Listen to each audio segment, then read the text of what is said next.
Hey, what's going on, Facebook? This is George. I am not sure whether we are already live or not, but we'll find out in a second. Hey, I think now we're live.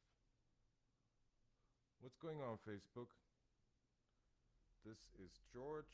Let me just see if I get my inners in. Um, I will see whether anybody cares to join today's live video. So you should be hearing me a lot better now. At least I hope. Um, Somebody give me a thumbs up or leave a comment. Let me know you're there. Um, hey, Dennis, what's going on?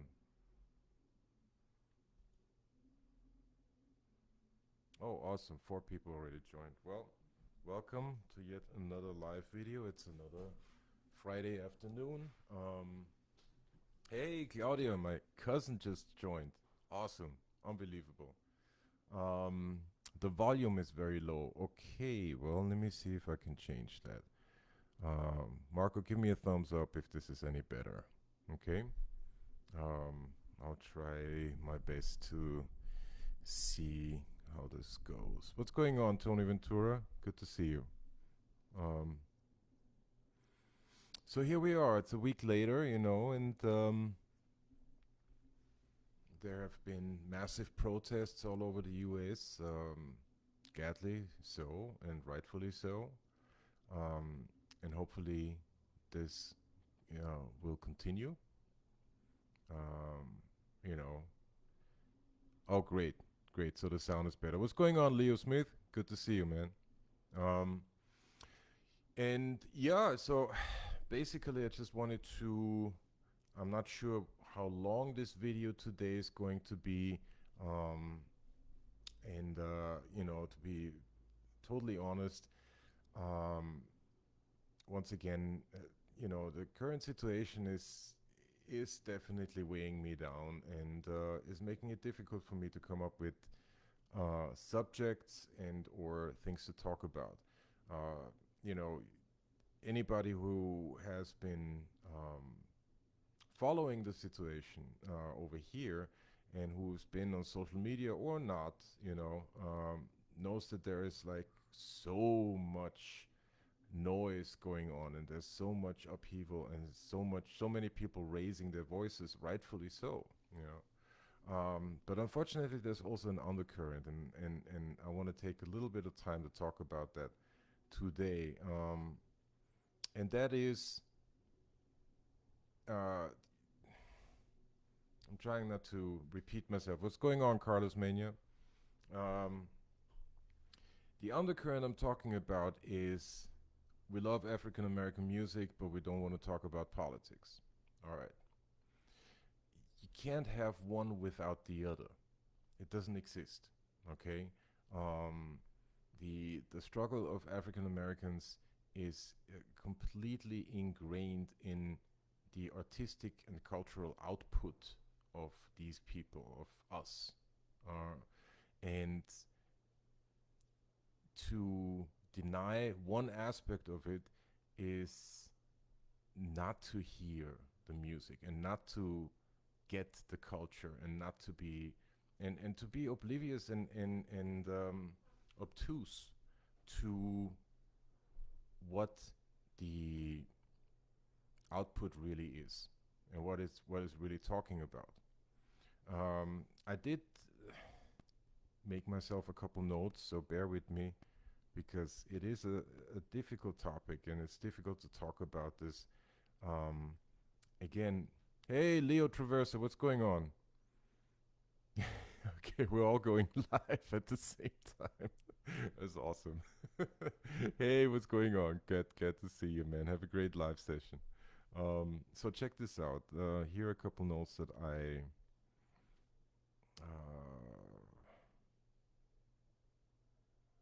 that I made, and of course, it's as with so many other things. Oh, here we go.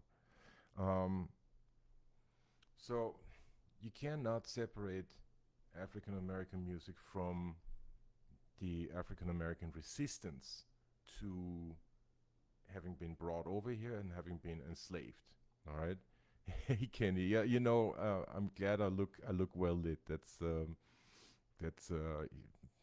glad you see that. It's I tried to rearrange the lights just so I don't have a ring light. I'm not fancy like you, but I'm working on that. All right. Back to the matter at hand, which is a serious topic, and so just bear with me as I am dealing with several things at the same time because my phone is, of course, right when it matters, is not working for me. So, okay. So, you can't separate African American resistance from African American music. Okay, it does not, that doesn't work. Okay, African American music is a manifestation of that resistance. And therefore, every time we play whatever it is that you play, realize that this is where it's coming from. It doesn't matter. I unfollowed or left a Facebook group dedicated to Duke Ellington this week because they made a big stink about people putting up posts that have the hashtag Black Lives Matter. And, of course, a lot of white people have commented on, well, this is only about Duke Ellington's music and nothing else. Well, you don't get to say that. It's not up to you. Okay? It's not up to you. You cannot separate Duke Ellington from black, brown, and beige. Okay? That's just not possible. Okay? And for those who don't know, Black, Brown, and Beige is a big symphonic work that Duke Ellington worked on. Okay, that's one of his big works. You cannot, and then to make matters worse, I posted a video of Duke Ellington from I believe '63, talking about Black Lives Matter without using those words, because guess what? In #63, people didn't necessarily talk like that, but he talks exactly to that point. And sure enough, I put the hashtag Black Lives Matter, hashtag BLM, all of that in there, and they took it down. So I left the group. I mean, you clearly refuse to get it. And that is something that's, needs to be looked at, needs to be taken into consideration. You don't get to separate African American resistance from African American culture. Okay, one is the other is one. Just because it makes you feel uncomfortable doesn't mean that it's not there, and it does sure as hell doesn't mean that that was the purpose of a particular piece of art. So the other thing that I wanted to state very, very clearly, and that is because I believe that there might be, I don't know, maybe that's an assumption on my part, but I'm perhaps giving people a benefit of a doubt where I shouldn't. Not acknowledging that black music is a manifestation of African American resistance is not a declaration of neutrality. Okay, it's it. First of all, if you're neutral, and again to quote Bishop Desmond Tutu, if you're neutral in a situation of oppression, you are siding with the oppressor. You're not siding with the people who are being harmed. Okay, so not acknowledging that this music is a manifestation of African American resistance is not being neutral. It is, in fact, a statement against the resistance. It's a statement against what people are fighting for. Okay? So keep that in mind. This is not, there is no neutral here. That doesn't exist anymore, or never existed, period. All right. And the last point, and this kind of ties into, a lot of the work that I have done over the last 10 plus 12, 15 years, in musical theater world. Not acknowledging that African American music is a part of African American resistance is to deny the humanity of African Americans, okay? And that denial is one part of systemic racism. So by saying, "Oh, we don't want to be political. We don't want to talk about this. We don't want to get involved. We don't want to hurt our racist grandparents or neighbors or spouses or spouses' parents or whoever. We don't want to hurt their feelings." You are actually pro- you're actually working for systemic racism. Okay, so keep those things in mind. Keep those thoughts in mind. Um, the problem of white identity politics is not going to get solved unless white people finally fess up and say that, God damn it, this is our fault. We fucked this up. Okay? This is nobody else's fault and nobody else can fix this. And that's a very, very important thing to keep in mind. I was, as I believe, a lot of people, I've been following the webinars from Berkeley College because, they invite a bunch of people. Just like I've been following other webinars as well. I highly recommend Reggie Young's, which I believe might even be happening right now on Instagram. If you're not familiar with Reggie Young, he's a bass player here in New York City. He's endorsed artist by Fodera basses, Fodera guitars, I believe. And he has these awesome. He's also the bass player for the amateur. Forgive me, I forget the name. Amateur show at the Apollo Theater, and he's a very prolific musician in the gospel world. So check him out. Check out his webinars. He has at times brought in panels of unbelievable gospel musicians that really need to be heard and where you, that in my opinion are tragically underrepresented today.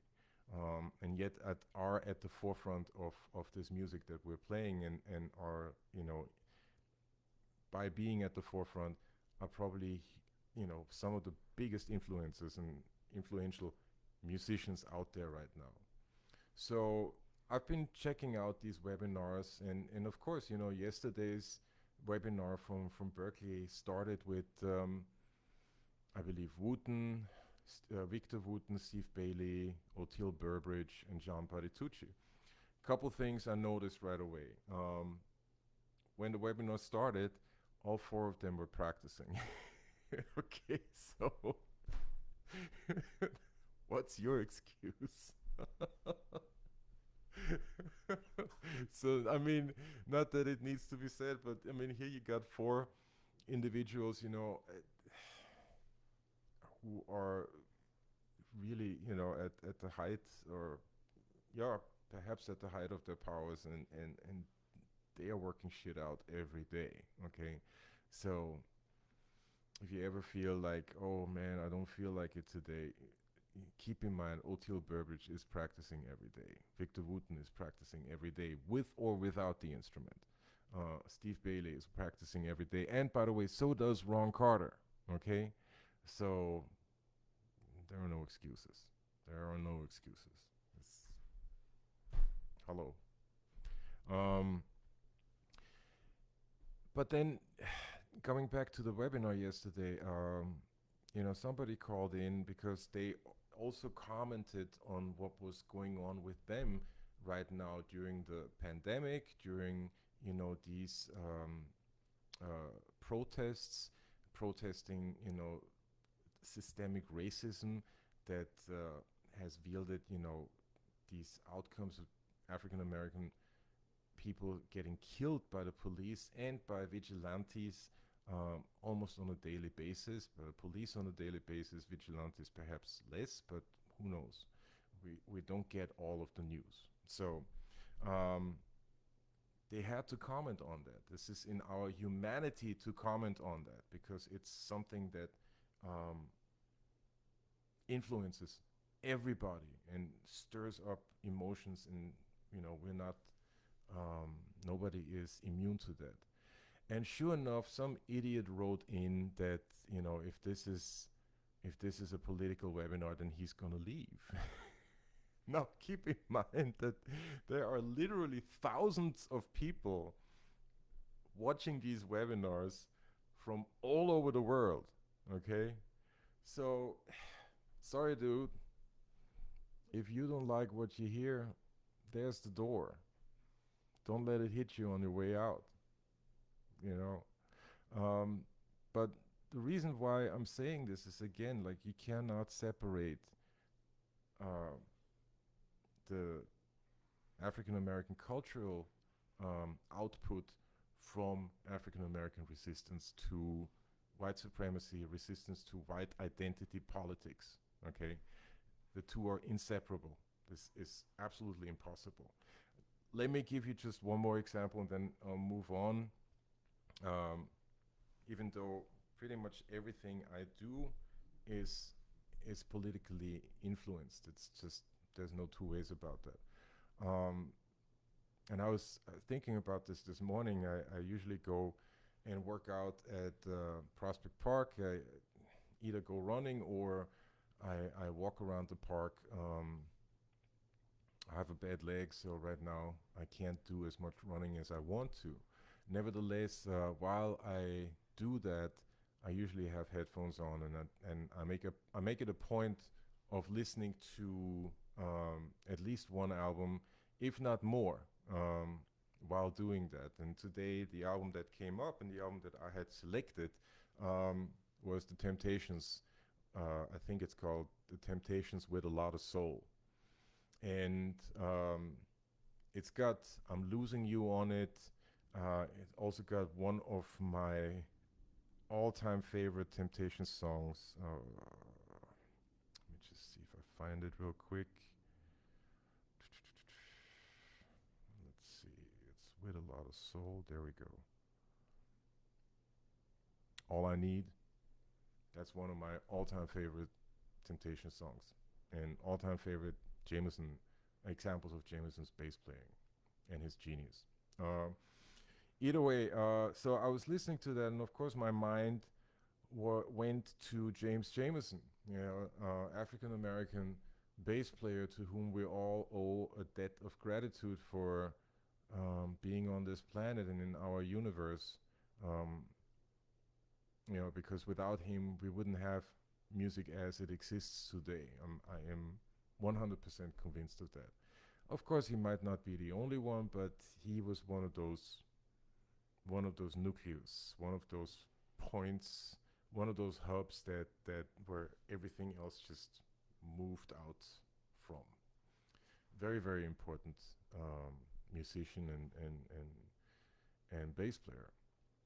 So, and his background is he was born in an island off the coast of South Carolina called Edisto Island. And for those who don't know, look up the history of Edisto Island and look up the Gullah Geechee culture, because that's the culture that Jameson came from. Uh, I'm not a historian and I'm certainly not an anthropologist, but this much I have learned that the Gullah Geechee were either runaway slaves, formerly enslaved people, or people who were freed, and they continued, they kept their West African and African roots alive by living on the islands off the coast of South Carolina and Georgia. They kept their own food, their own language, and they kept their spiritual beliefs alive, and they are still there. And Jameson was an offspring um, of of these people, of the Gullah Geechee. He was Gullah Geechee himself. As also is said in the book, his own daughter says that he liked to cook all that Geechee stuff. So very, very important. Jameson did a lot of times while working on Ain't Too Proud, um, you can't help but think about why did he play the way he did, and how the hell did he come up with the stuff? You know, I mean, yes, you can analyze it and you can figure out, okay, this is a dominant seven chord, and he started the line on the dominant seventh, or he started the line on the third, and then he played over this and over that and over that. Um, Leo just sent me a message.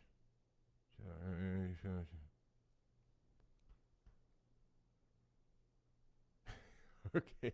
All right, Leo. Enjoy your sound check. And yes, by the way, before I get back to my point, these chats and these videos are archived. You can either find them here on Facebook, or you can find them on my YouTube channel. And I highly encourage everyone to subscribe to my YouTube channel, because there's more content coming, that's going to be specifically posted there. So check it out. But now back to what I intended to talk, in terms of Jameson and um, African American resistance and African American culture. So Jameson was Gullah Geechee. There is just no two ways about that. That's who he was. That's where he was coming from.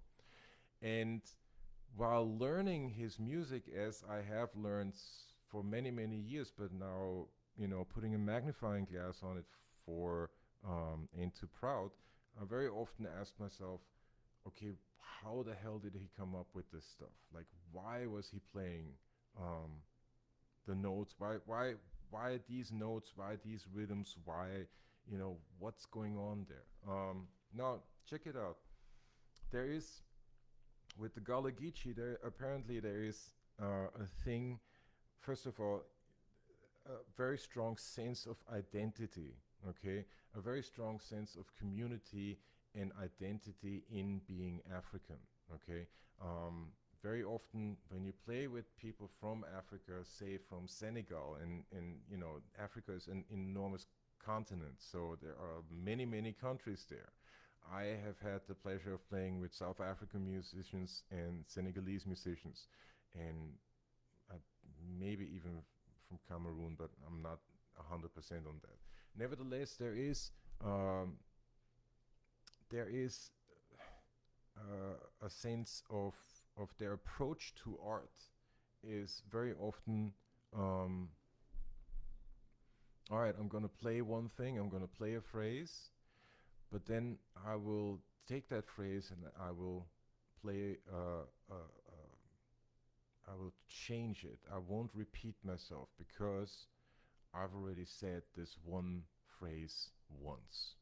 Okay, I'm not going to repeat myself because it already has been stated. Does that sound familiar? That's Jameson right there.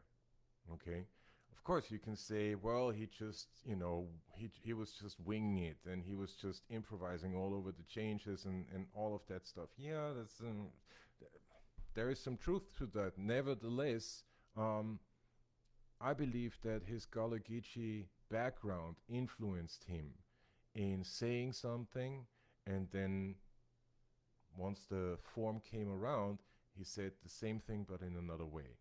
And then he found another way to say it, and another way of saying it. And therefore you have all of these little, and that kind of, at least that's how I understand it, that became the basis for what he, of how he communicated through his instrument. Okay, so once again, you cannot separate African American culture from African American resistance, because what the Gullah Geechee did was a resistance to an act of erasing their culture. And therefore, what Jameson did, being Gullah Geechee, was an act of resistance to erasing a resistance to erasing their culture. Okay, at least that's my 2 cents on that, and that's how I see it, and that kind of made a lot of sense to me. Let me put it this way. Um, I am probably not making myself 100% clear, and I apologize for that. I am only human, and I'm also upset about the current situation. So it's damn near impossible, and it takes a lot of my focus. And whoever knows me knows that I'm a pretty well-grounded person, but it takes a lot of my focus to even come up with a way how to put these thoughts into words. Um, all I can say is do your homework. Check out the Gullah Geechee. Check out Edisto Island. Um, if you want to get into how Jameson basically came up with the blueprint for how we play music, for what we understand as music, it is impossible to take that part of it out of it. It's impossible to deny the cultural heritage of the Gullah Geechee. It's impossible to take their philosophy or their way of life out of it, because that was the basis for how he played, and how he played influenced everything.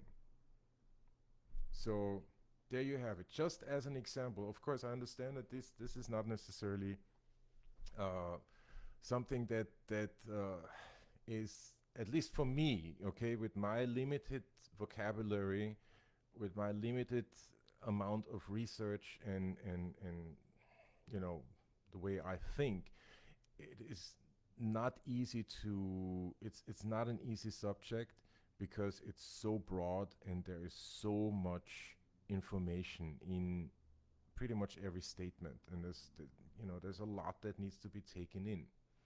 Nevertheless, I believe it's worth it, and it does not. y- Once again, you cannot separate um, political activism, um, manifestations of resistance, or any kind of yeah, I guess political activism. You cannot separate that from African American culture. That is just impossible.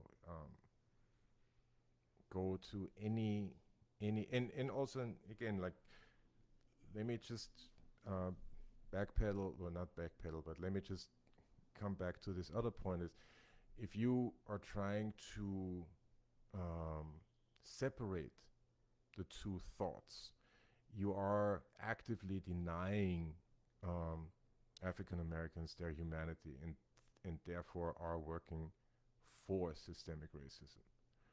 We've had this situation, and this was, perhaps a completely different, perhaps, a different situation, but it kind of reminded me of this, um, where, one of our, um, how should I put this? One of our staff, was having a hard time, um, after working with, one of our musicians, with us, with the musicians, couldn't remember, never bothered to learn a musician's name. And I thought that was extremely upsetting. I thought that. What are you doing? Like, you cannot, if in order to see someone's humanity, you have to remember somebody's name. Okay, and this is coming from someone who, when talking about things, forgets people's names, but at least I will fess up to that. Um, so you cannot deny you cannot deny their people's humanity, and basically just take the music and say, well, we only want to talk about this part, because everything else we got blinders on, and it doesn't really exist, and it doesn't really bother us. It's impossible. You are an agent for white identity politics, and yeah, I find that extremely offensive. So take it for what it is. Take that for what it is. Um, when thinking about this video today, um, I basically just I didn't really. It's very difficult for me to, and I said this last week already. It's very difficult for me to just go back to business as usual. I don't believe in that, and I don't do that. Yeah, I just don't do that. I'm not the one to start posting, you know, start putting up posts as if nothing had happened. Um, that's not me, and that has never been me.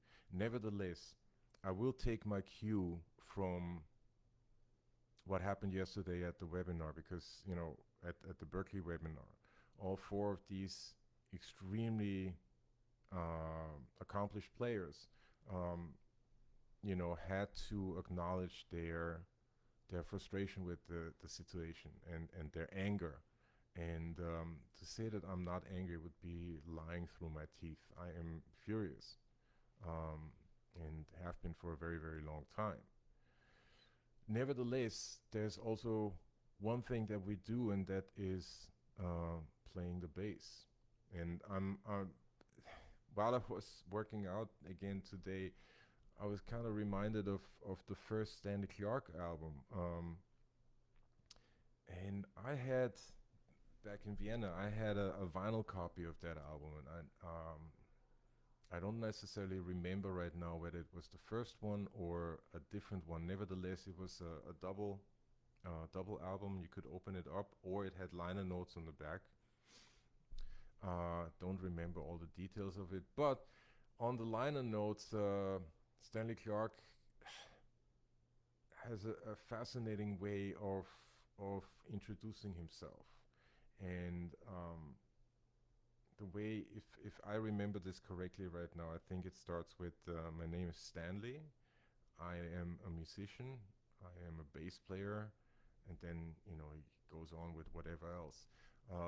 But I thought that, like, even for me as a teenager, that made a lot of sense. Like, acknowledge your humanity first, um, then acknowledge what you do. Uh, you, your humanity does not end just because you are doing something. You happen to have, a talent or an affinity for, you know, 4 or 5 strings on a piece of wood, uh, or keyboard, or whatever, whatever the instrument might be. Acknowledge your humanity, and acknowledge the humanity in other people, and with that, that already seems to be a tricky thing for a lot of people. So nevertheless, one thing I thought that I could talk about is what I am doing right now. And because, these events have uh, weighed me down, and have, as I believe, they have pretty much everybody. And, people are out in the street dying, um, protesting police brutality while being brutalized by the police. Uh, try wrapping your mind around that one, okay? Um, so, and of course, I do contribute. I do donate. I post about things, and I try to be with my community, and work within the confines of my community. I am a big believer of, I always get this wrong, think global, act local. You know, I really, I believe that that's a very helpful thought, so to speak. Um, and I want to acknowledge my very good friend Joe Encarnacion, who was my roommate, um, on 113th Street and Adam Clayton Powell Boulevard. And so we were in a roommate living situation for, I can't remember for how long, at least 6 months, if not 9 months, maybe a year. Um, but he made this fantastic post the other day, and I should have reposted it or somehow saved it. Um, and it goes, it goes to structural change and what can we do and how can we address this situation, and how can we as people address this situation, knowing full well that white people need to deal with white identity politics. Okay, and I'm gonna continue saying that because that needs to be really understood. But the one thing that he posted was three pictures. And the first picture was change starts in a picture of your heart. So it starts here. And the second picture was then it goes, and it was a picture of a house, which represented the home. So then it needs to be talked about at home. And then the third picture was, and then it changes, and the picture was of the world, of the planet. And I think that's a very, very important method, thought to keep in mind. Change your own heart, change your thinking, work on that. Start with a different basis. Change your home, work on that. And it's going to be, none of this is going to be easy. None of this is ever has been easy. And then change moves into the next entity, which would be the planet. All right. I thought that made a lot of sense.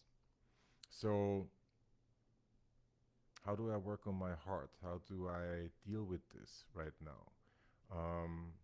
I just got over this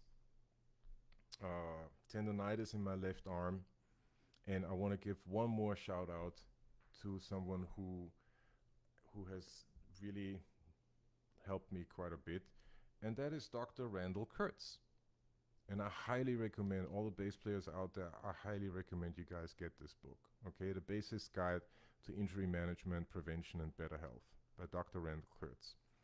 He is a physical therapist, he is a chiropractor, he is also a bass player, and he wrote this book specifically for what we can do as bass players to prevent injuries, to prevent misalignment that inevitably happens when playing the bass. So check it out. I know that with my latest bout of tendonitis, it really helped me a lot. So that was one thing that I did. And then the other thing, after I took 2 weeks off from playing, after 2 weeks I started playing again, I started practicing again. So what do I practice? How do I deal with this current situation, aside from being active in professing my solidarity with the protesters and helping out as much as I can by donating money, resources, donating time and information on social media. I practice. What do I practice right now? There are certain things, especially and that's how this ties into the subject of today's video, and that is practice. I had this great fortune to be a student of Professor Johannes Auersberg in Vienna.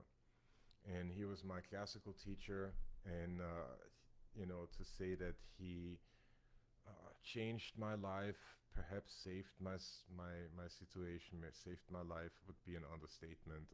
But I owe him an immense debt of gratitude for taking the time and teaching me. In Vienna, we had a different schooling system, so basically the teacher can pick and choose who he wants to teach, and he picked me among many others. he had like a 30, 40-year career as an educator. Um, and one my practice routine is very much coming out of his teachings. Is coming out of his school of thought, which is basically you divide your time up, um, and you do part technical stuff, you do part stuff that challenges your technical abilities on the instrument, be it upright or electric, uh, and then you also practice putting all of that to the side and playing. Okay, so you practice being expressive. Okay, very, very important. Um, so what does that mean in terms, in terms of classical music? Yeah, you do your etudes, and then you do a concerto, you do, um, your orchestra passages, and you try to be musical, you try to be as lyrical as possible with those pieces. But what does it mean as a jazz musician or as a pop musician? Can these concepts be kind of transferred into what I am doing right now? And I believe they can. Technical issues on the instrument always need to be resolved. They always n- come down to uh, one, perhaps to several points, but one point in particular comes to mind, and that is auto mechanisms that need to be established in your nervous system, in your extremities. So in order to do that, and they need to be established in a relaxed way, um, in order to communicate through the instrument. Sometimes you'll say something that's faster. Sometimes you say something that's slower. Sometimes you put an emphasis here or put it there. Sometimes you talk really softly. Sometimes you talk really loudly. So all of these mechanisms need to be practiced. In order to do that, that's why we practice technical stuff, technical etudes or whatever it might be. And lately, I've been on a kick or let me just back up for a second. Um, Basically, Auersberg taught that what does a melody consist of? A procession of notes. Okay, so what kind of procession of notes? What can we somehow define that in one way or another? And what he would get to is he would define melodies in scales made up out of scales and arpeggios. Okay, I've done a bunch of scales, and I have to admit that to my shame, I've always kind of skipped the arpeggios for whatever reason. So right now I do a lot of arpeggios. I try to really work the bass, be it 4 string or 5 string or upright bass. It doesn't really matter. Um, going through uh, going through various scales. Right now I'm still with the major scale, and going through all diatonic arpeggios. Let me see if I can perhaps give an example of that. Let's see. All right, just bear with me. I gotta.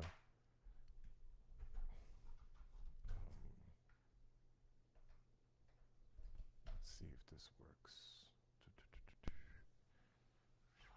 So this should be on right now. So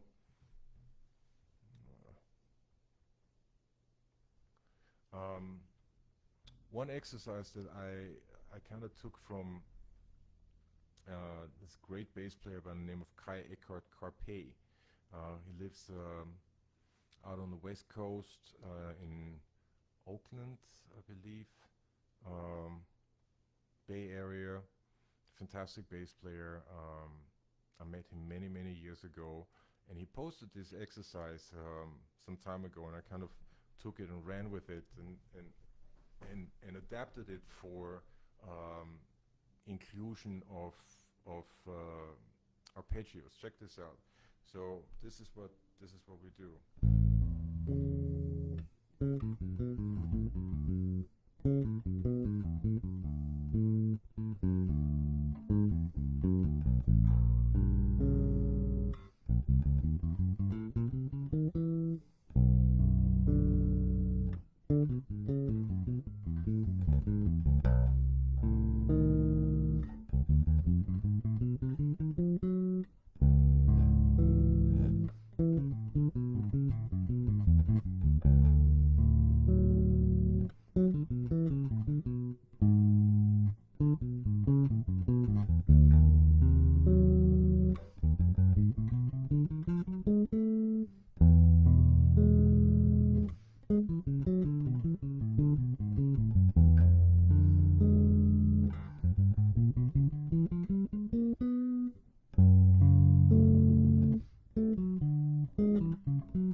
So this is the exercise, trying to go diatonically up a major scale, playing a chord.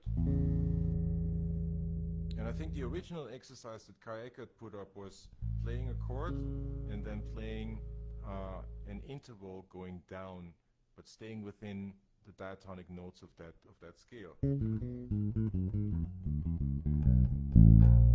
Then you go a half step higher, and he had a really slick way of explaining this particular chord. I highly recommend checking out Kai Eckert because he is a master in figuring this stuff out. The way I remember it right now, basically he takes a diatonic chord, then he goes up a half step, which he, I believe, defines as bear with me, it's coming.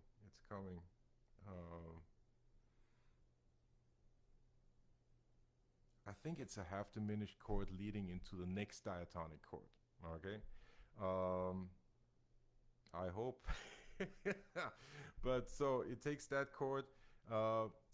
He puts a scale to that chord, which would be whole note, half note, which I believe is called a diminished scale. I hope so. He takes that leading into the next diatonic chord, which would be the minor chord in the example of a major scale. And then he plays again. He played intervals going down, and what I did with this exercise is you take the major chord, and then starting on this third of the chord, you start building all the diatonic triads that are, within your grasp. Right? All of them, I'm still using just in my example right now, I'm doing A major, so I'm only using the notes of A major. It's quite a difficult exercise. Somehow it just challenges me, and I can do a couple keys a day, and then I notice my brain shutting down. Every day or every week I should say, because I've been at this for some time, it's getting better. So it's not, I'm not doing it as slow anymore as I started off with. Also, and this is very important, when I do these exercises, technical exercises, and I hope that this somehow reverberates with my fellow bass players out there. of course, we're trying to find the right notes. We're trying to make it feel good. I do practice with a metronome or a drum machine, but I have noticed that I get better at finding and playing the right notes by focusing on my right hand and um, focusing on my plucking. Okay, I don't pluck every note. I do rake quite a bit, and there are patterns that need to be established, especially if you're playing with first and second finger. So all of these patterns, it takes a long time to establish them somehow. Nevertheless, all this time that it takes is repetition and this is just my layman's way of explaining why all of a sudden my left hand is getting better when I'm focusing on my right hand. So all of these repetitions, that I have to do extremely slow, somehow make it possible that my left hand is more accustomed to finding the right notes, and that's a fascinating thing for me. That blows my mind. So there's one exercise that I do. I do have, and you guys cannot see this, but I do have a lot of instruments, and I am very, very happy with having a lot of instruments. So I go back and forth between 4 and 5 string a lot. I go back and forth between fretted and fretless a lot. So usually what I do is then, let me just unplug this for a second because pick something else up.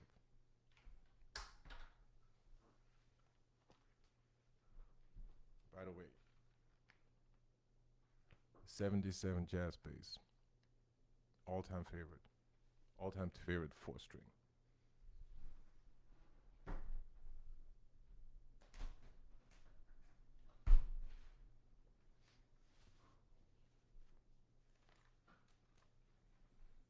This is my all-time favorite 5 string.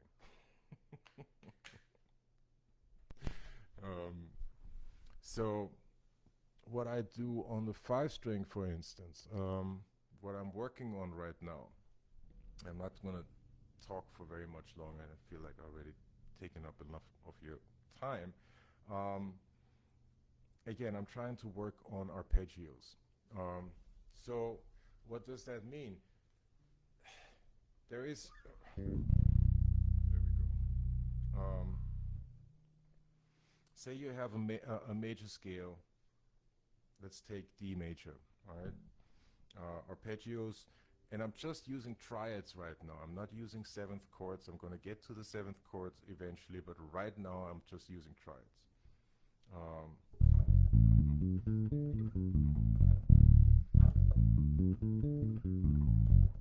Right? Which would be the tonic. Minor. Right? Next one, etc., etc. You guys get the idea. But I take these arpeggios, start on the tonic, and I'm also realizing while I'm talking about this that, of course, this is not, first of all, it's not rocket science, and second of all, this is not something that I have discovered that, is a game changer. Not at all, okay? I'm just sharing with you guys on how I am dealing with this situation, with the current political state that we're in, and how I try to keep my head and my mind and my body together.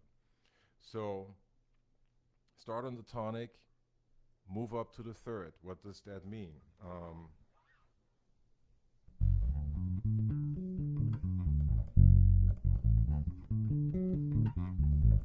Right? Move up to the 5th. Basically, the idea is to be able to freely play all these arpeggios in all of their inversions without messing up, without having to figure out where the notes are, just to be able to freely express myself.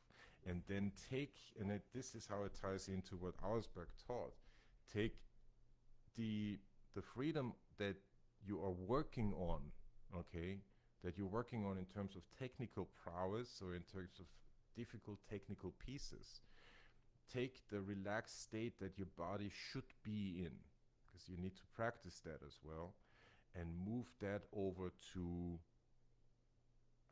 matters, what I call matters of the heart, basically playing music that you enjoy, okay? And that is already, boy, we're already at 55 minutes. That is, in and of itself, quite a subject right there. But to kind of sum this up, I work on technical stuff in forms of arpeggios, be it in the previous exercise or be it, you know, in just arpeggiating chords.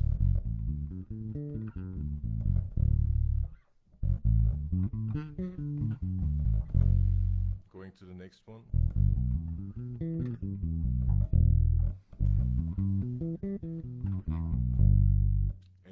And so on.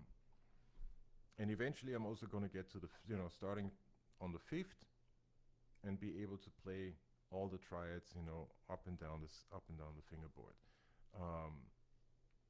And then I work on music, what Ausberg used to call, okay, but now we're going to work on music, because we just did the technical aspects, now we're going to work on music. And for me, that means transcriptions, okay? And I do have quite a few that I'm working on right now. There is this one which is kicking my butt, which is a bass line by Jerry Jamot on Respect, on the Aretha Franklin Live at Fillmore West album.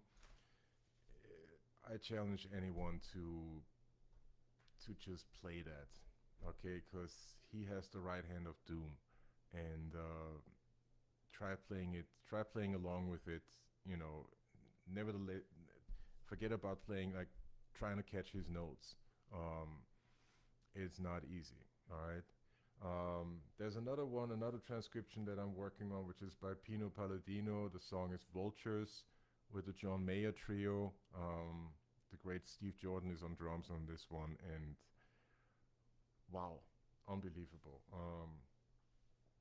There's another one that I just started over here, which is Marcus Miller from Dave Sanborn, from Dave Sanborn's, I believe, latest album, which, by the way, has the awesome Javier Diaz on percussion, who's probably not with us anymore, but big shout out to Javier, because he is the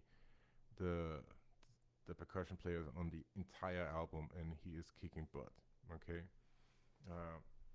So I work on these transcriptions. Eventually I'm gonna get myself together to make videos of them, and you'll probably find them on the YouTube channel. But that's really it. And then there's there's yet another thing that I'm working on, which is, you know, I'm trying to get better at improvising, and that is something that's, you know, for the longest time is really giving me a hard time.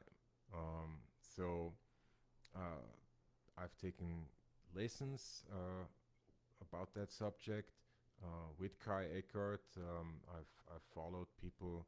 I've taken online courses about it. You know, I'm part of doing these arpeggios is getting chord tones or getting concepts for chord tones under my fingers, so I can freely express myself or express myself with more freedom when improvising.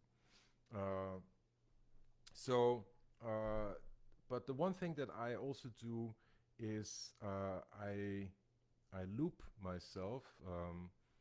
I loop a groove or you know, some sort of chordal.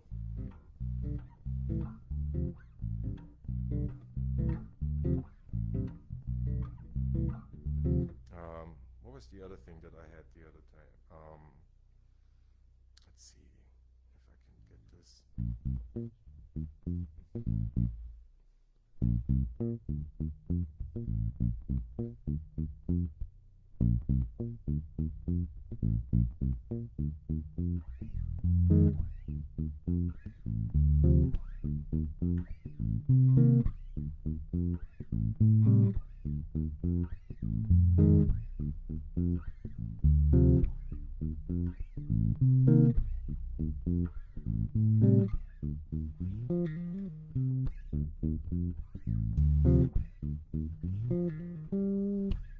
There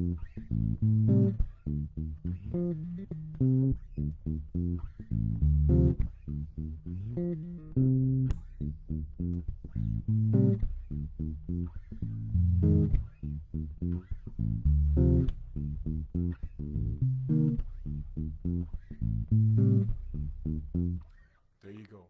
So I loop that and then I try improvising over it. And for everyone who's interested, those were only just minor seventh chords. That's all, and nothing else. All right. And I have a little digital recorder. I record myself. I listen back to it. I find phrases that I think make sense. Is one of them, and I put them through all 12 keys in order to be able to express myself using that particular phrase or using a phrase like it. But I am practicing improvising, I'm practicing how to combine my imagination with my hands. Um, so there you go. This is, a little bit of insight into my daily routine. There's, of course, uh, there's several other stuff that has to do solely with the upright bass. There's a physicality with the upright bass that needs to be maintained. Um, I'm a big proponent of coming up with your own exercises, um, taking exercises and doing something with them. I believe that it would behoove us to all to do that a little more. I know that for me, for the way how my brain works, it really helps me to grasp a concept of an exercise, of an etude, and understand and know why I am working on this. Okay, so I'll probably have to do a second episode when it comes to practicing. Also, Tracy McAllister, I have not forgotten about you. Um, this video has been extremely long already. I'm going to reply to your question in the form of a comment, and I apologize. I should have. It's just come to me right now. I should have said something earlier. But Tracy McAllister is a singer who wants to get into bass playing, and she asked, how to get it started. Uh, I'll write out a comment, and if possible, maybe whoever is watching, maybe you guys can um, give your 2 cents as well, because I think it's a daunting task, and let's show a little bit of community spirit, and it takes a village. See, it's all African what we're doing. Okay. All right. Nevertheless, so I wanna say thank you, guys, and ladies and gentlemen, for being with me again for an hour today. This definitely does help. And I hope that whatever I am stumbling through in terms of concepts, in terms of thoughts and ideas and rage filled proclamations is helping you guys, because we are all in this together, okay? And if we are not there for each other, ain't nobody else gonna come bail us out. It's just not gonna happen. So as I say every week, be kind, be cool, and remember that we only have each other. And I'll see you all next week. All right, later.